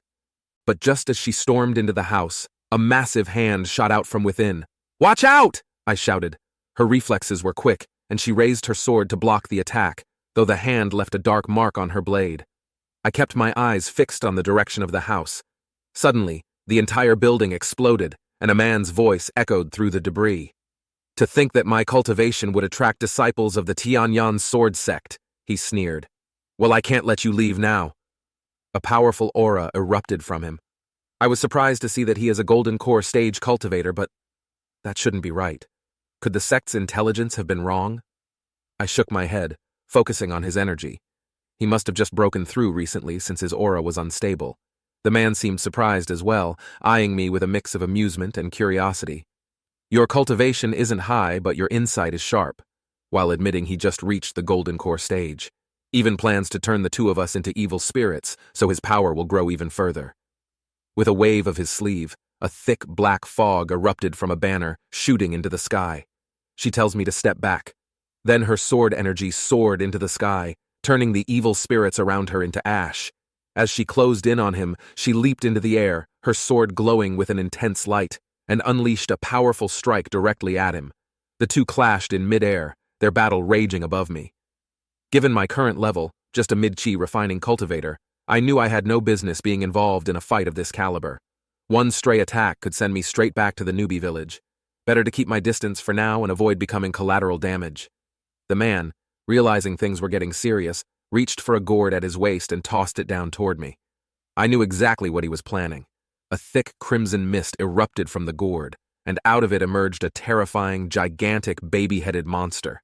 I quickly checked its stats. An elite-level monster with mid-foundation establishment strength, but instead of attacking me, the creature flicked its tongue at senior sister in mid-air. Like I was going to let that happen. I swung my sword, landing a critical hit that dealt 1,610 damage, slicing its tongue clean off. I tell her to focus on that demonic cultivator, and I'll handle this thing. The monster let out a furious scream, saying how he will eat my heart, my liver. However, I didn't let him finish. Using Phantom Step, I dealt another 1,260 damage, cutting him down before he could get too close. Suddenly, the fight shifted into its second phase. The monster's body split open, releasing a swarm of bats. They used Bloodbat Screech, a move that could shake a player's focus and reduce the effectiveness of movement skills by 30%. I closed my eyes, steadying my mind, refusing to let the bats throw me off. With my sword firmly in hand, I unleashed Phoenix Feather. The powerful AoE skill wiped out the entire swarm of bats in an instant.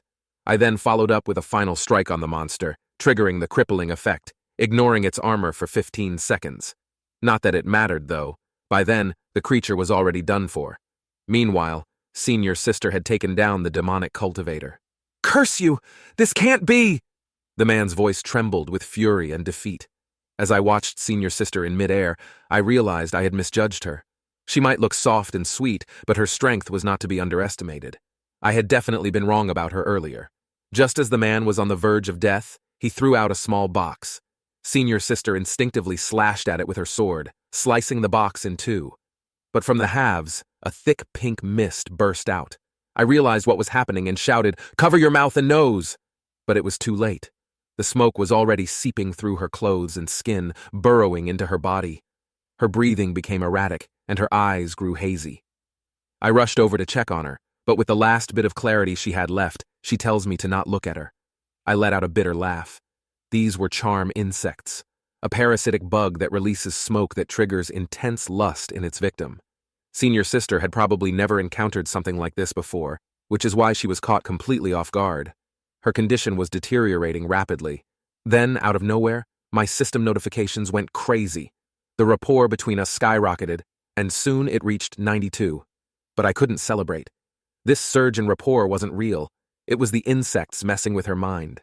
She kept getting closer, her breath hot against my skin. Most men would be tempted to take advantage of the situation, especially with her in this state. But I couldn't do that. Logic won over impulse, and I pushed her away. It was dangerous to do this.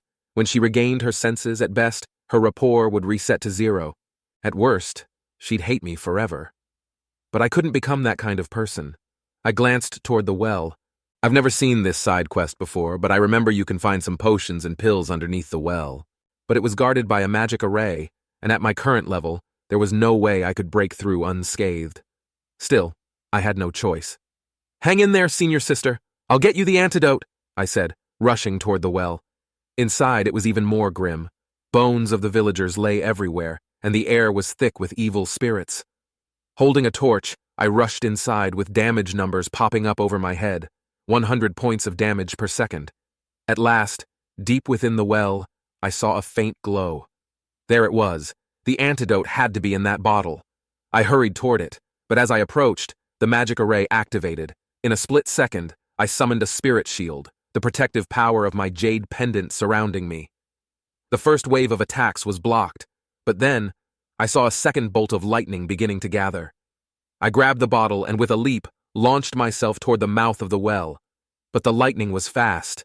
It struck me just before I could escape. System notification, hit by lightning, HP minus 4,000. The sheer force of the impact blasted me out of the well, sending me flying several meters. The system also notified me that yin energy had entered my body. HP is critically low. The unconscious state will begin to trigger. Thankfully, I still had a bit less than 100 health left, but I was teetering on the edge. Fighting the dizziness, I crawled over to senior sister and quickly poured the antidote into her mouth. Then everything went black as I collapsed. My last thought was, why is this so soft? Not long after, senior sister woke up. She blinked, feeling something heavy on her chest. That's when she realized I was lying on top of her. Her face instantly turned red, tears welling up in her eyes. The situation reminded her of all those romance novels she'd read. Could it really be happening for real? She screamed, then slapped me so hard I flew several feet back, and just like that, I lost another 75 health. A tiny damage number popped up, but there wasn't much of my HP bar left to begin with. "You beast! You pervert! I hate you!" she cried, half sobbing, half shouting. "System notification. Nan Gongyue's rapport has dropped to 0. I had no idea what was happening since I was completely knocked out on the ground. After crying for what seemed like an eternity, she finally began to calm down. She noticed that I was still lying motionless on the ground. Next to me, she spotted the medicine bottle. Slowly, she started piecing together what had happened before she lost control, how I had pushed her away and then rushed into the well. I might have misunderstood Junior Brother, she thought, glancing toward the well where traces of dark energy and lightning still lingered. Did he really enter the magic array just to save me? Gently, she turned me over. Her eyes widened when she saw the gaping wound on my back, still seared with the marks of the burns. It was true. He risked his life to save me, she thought. Tears welled up in her eyes again, but this time they were tears of guilt. She hurriedly lifted my unconscious body, determined to return to the sect and seek help from her grandfather. Traveling through the night, senior sister finally arrived back at the sword sect by dawn. Many players saw her as she landed on the sect grounds, immediately recognizing her as the famous fairy NPC. But why was she carrying an unconscious player on her back? Whispers spread through the crowd of players below, and even the NPC disciples of the sect began to murmur among themselves. Why is the little junior sister carrying a man? Some sharp-eyed individuals recognized me, and the gossip only intensified. One person, however, but he didn't seem all that pleased. In fact, he looked slightly irritated. He tells me to not bother remembering this as a favor, then his tone turns sharp, telling me to just remember one thing. Confused, I looked up at him, only to be met with a gaze full of murderous intent. "Stay away from my granddaughter," he warned, his voice low and dangerous. "If you so much as think about laying a hand on her, I won't let you off, even if you are the sect leader's disciple." Just then, senior sister walked over, clearly upset. "Grandpa, you promised you wouldn't say anything inappropriate," she scolded. The intimidating elder, who had been brimming with killing intent just moments before, quickly changed his tune. He laughed awkwardly, trying to placate her, saying how he was just joking around. Forcing a smile, he said I was a good kid and I saved her. She ignored him and sat beside me, asking about my injuries. But I could still feel the elder's eyes boring into me like he was deciding the best way to end me for good. Playing it safe, I replied, "Thanks to senior sister's concern, I'm much better now." She nodded and began explaining everything that had happened while I was unconscious. If we had returned even a bit later, the yin energy would have fully invaded my body, and then it would have been a serious problem. Hearing this, I said, "Thank you so much, senior sister. I owe you my life." She smiled and waved it off, believing there's no need to be so formal between us. I chuckled, saying that's true, but my smile quickly faded as I felt a chill down my spine. The elder's glare had intensified. I hurriedly scooted away from senior sister. Startled by my sudden movement, she blinked and then said, "She should be the one thanking me. If I hadn't risked my life to jump into that well for the antidote, she might not have made it." She apologized for even misunderstanding me back then. She looked at me with a genuine smile. "You really are a true gentleman." With each word she said, I edged further and further away. "Please, senior sister, stop talking before your grandpa slaps me into oblivion." But something felt off. Why was senior sister looking at me with such a suggestive gaze? Our rapport wasn't that high, was it? I quickly checked, and bam! System notification. Nangong Yue's rapport with you has increased to 62. What the? A 30-point jump just like that? If this keeps going, our relationship might start taking a turn I'm not ready for. Her words and the look in her eyes were doing nothing to help the situation, and Elder's face was getting red by the second. The veins on his forehead were about to pop. He coughed heavily, trying to get my attention. Desperate for an escape, I blurted, "Senior sister, your grandfather's cough sounds pretty bad. Should I go find some herbs for him?" But she just smiled, saying I was so thoughtful, but it's fine. The old man's just like that. A few coughs and he'll be back to normal tomorrow. The elder looked like steam was about to come out of his ears. At this rate, I was going to get toasted by his murderous aura alone. He cleared his throat again, this time more aggressively, and quickly changed the topic. "Come with me, boy. I'll give you a spirit beast. Then you can get lost." Finally, an excuse to leave. He led me to the back mountain, which was covered in lush greenery, a perfect place for a spirit beast garden. Inside, I saw all sorts of creatures, including a few mini wukong that curiously eyed us as we walked by. Whoa, this place is full of treasures. What should I pick? Seeing my expression, the elder couldn't help but look smug, asking me how about this spirit beast garden, as he believed it was not much worse than what the beast taming sect has. I quickly gave him a thumbs up, saying this spirit beast garden is quite good, but for some reason my answer didn't seem to satisfy him. "Quite good?" He narrowed his eyes, clearly expecting more. He asked me if I'd seen something better. Man, this old guy's got a real competitive streak, I thought. Wait a second. What if I rile him up a bit? Maybe he'll give me something even better. I casually mentioned to the elder, "I heard the beast-taming sect's garden has an incredible variety of spirit beasts. It's on a whole different level compared to most gardens." He believed that the beast-taming sect relied on quantity, while his own garden is known for quality. I looked around, stroking my chin. "Well, with all due respect, elder, I don't see any Foundation establishment-level beasts around here." That did it. He grabbed me by the collar, his face turning red with anger. "You little brat! Who said I only raised chi-refining stage spirit beasts? The ones out here are just the weakest. The deeper you go, the stronger they get." With that, he dragged me toward the inner sections of the garden. Hook, line, and sinker, I thought to myself. This was too easy. As we ventured further, we saw more powerful spirit beasts. There were ones at Chi Refining, Foundation Establishment, Crystallization, and even Golden Core, and even higher levels. Of course, he didn't take me too far in saying the pressure from those higher-level beasts could probably squash me flat. He gave me a smug look, asking, "So, do you admit it now? Impressed yet?" Without missing a beat, I casually asked if he had any nascent soul-level beasts back there as well. Before he could reply, Senior Sister giggled beside me and whispered, "He doesn't. His strongest beasts are only at the manifested spirit level.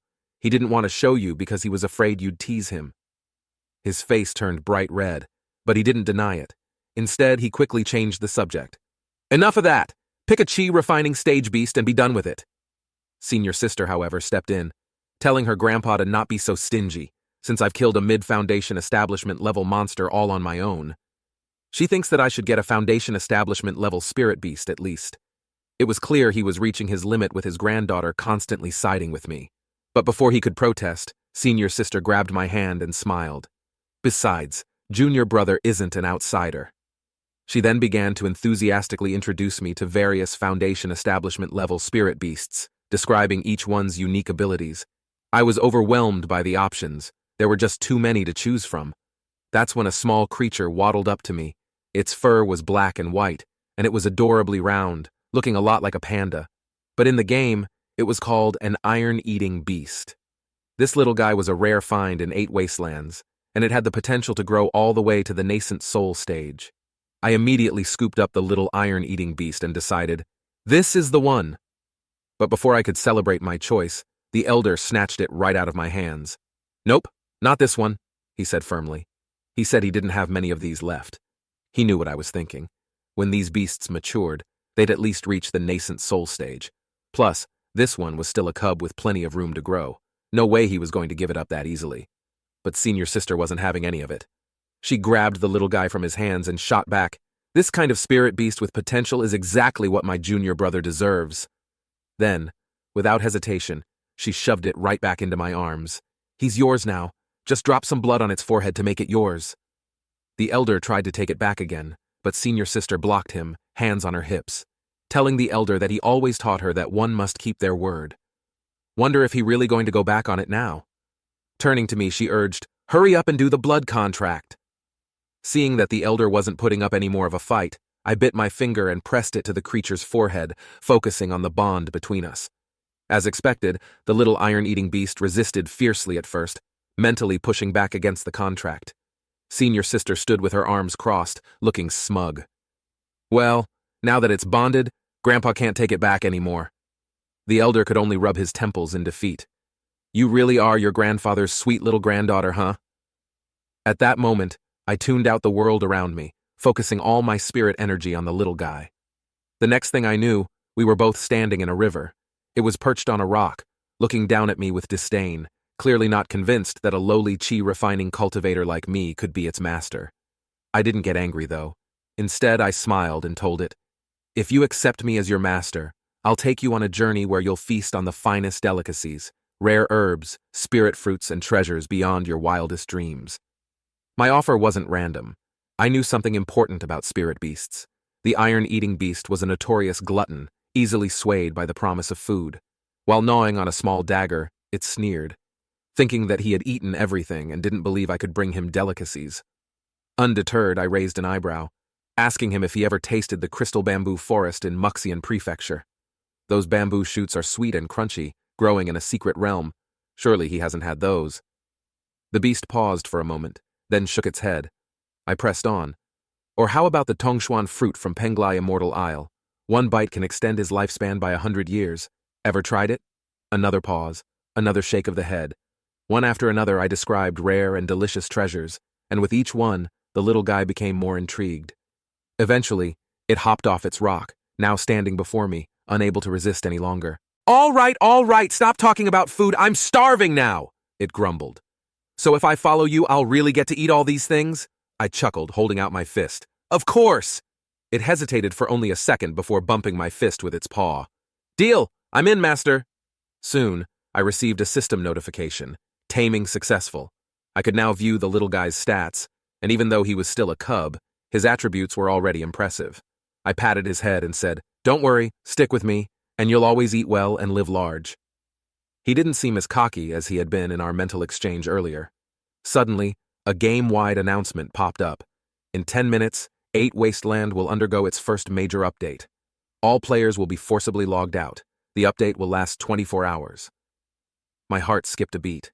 In my past life, the first big update hadn't happened until about a month after the game's official launch. Why was it happening so soon this time? Could the timeline for the game's fusion with reality be moving up as well? I shook my head, pushing those thoughts aside for now. I needed to prepare. Walking over to Senior Sister, I thanked her once again and told her, I need to focus on training for a few days. I'll come see you after that. She looked a bit reluctant to let me go, but after a moment she gently grabbed my hand, nodded, and said she would come find me in a few days. I hurried back to the courtyard, where I set up a cozy little nest for the little guy, before entering my meditation posture to grind out as much experience as I could before the forced logout. Back in the real world, I heard my phone buzz. A text message popped up. My birthday is in a few days. Would you like to join me for dinner? A familiar figure appeared in my mind, no other than Snowy. As I recall those memories of Sister Snowy, it's like stepping back in time.